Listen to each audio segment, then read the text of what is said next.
సందడిగా ఉన్న షోరూంలో ఒక్కసారిగా కలకలం మొదలైంది. ఏం జరుగుతుందో తెలుసుకునే లోపే అగ్నికీలలు చుట్టుముట్టాయి. అకస్మాత్తుగా మంటలు ఎగసిపడడంతో జనం రోడ్డు మీదకు పరుగులు తీశారు.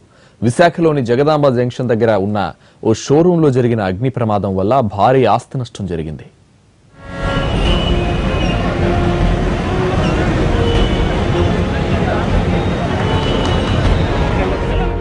విశాఖ జగదాంబ జంక్షన్ లో ఉన్న టైటాన్ ఫాస్ట్ ట్రాక్ షోరూంలో భారీ అగ్ని ప్రమాదం జరిగింది.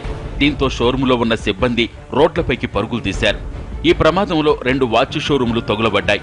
సాయంత్రం ఒక బల్బు నుంచి మంటలొచ్చాయని, క్షణాల్లో దట్టమైన పొగతో కూడిన మంటలు షాపంతా అలుముకున్నాయని స్థానికులు చెబుతున్నారు.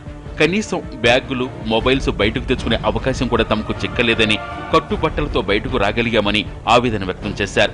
లోన క్యారీ బ్యాగ్స్ తీయడానికని లోన్కి వెళ్ళేసరికి చిన్న లైట్ లాగా వెలిగి ఫైర్ వస్తుంది సార్. మొత్తం అంతా లోన్కి వెళ్ళడానికి కూడా ఖాళీ లేదు. కస్టమర్స్ కూడా ఉన్నారు. మొత్తం స్టాక్ అంతా అందులోనే ఉంది.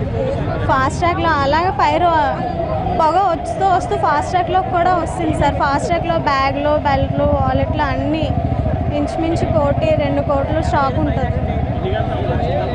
6:25, 6:30కి ఆ టైంలో వస్తుంది.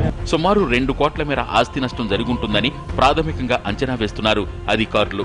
షోరూంలో ఉన్న సామాగ్రి పూర్తిగా ధ్వంసమైంది. 6:30 అయింది కరెక్ట్గా. అప్పుడు జస్ట్ మేము క్యారీ బ్యాగ్స్ తీయడానికి స్టాక్ రూమ్కి వెళ్తాము. వెళ్ళేసరికి చిన్న పొగలా వచ్చింది. పొగలా వచ్చి మేము మా మేనేజర్ గారికి చెప్పామండి, రాజు గారికి చెప్తే ఆయన వెంటనే వెళ్ళి మెయిన్ ఆఫ్ చేశారు. అప్పటి నుంచి మేము అందరం బయటకు వచ్చేసాము. మొత్తం స్ప్రెడ్ అయిపోయిందండి. మొత్తం అది 12 మంది స్టాఫ్ అండి. 9 మంది ఉన్నాము. 4 లీవ్లో ఉన్నారండి. అదే కాంప్లెక్స్ లో ఐసీఐసీఐకి చెందిన ఏటీఎంతో పాటు పలు బట్టల దుకాణాలు కూడా ఉన్నాయి. కానీ మంటలు ఆ 2 షోరూములకే పరిమితమయ్యాయి. అగ్నికీలల ధాటికి జగదాంబ జంక్షన్ పరిసర ప్రాంతాల్లో దట్టమైన పొగలు కమ్ముకోవడంతో స్థానికులు ఇబ్బందికి గురయ్యారు.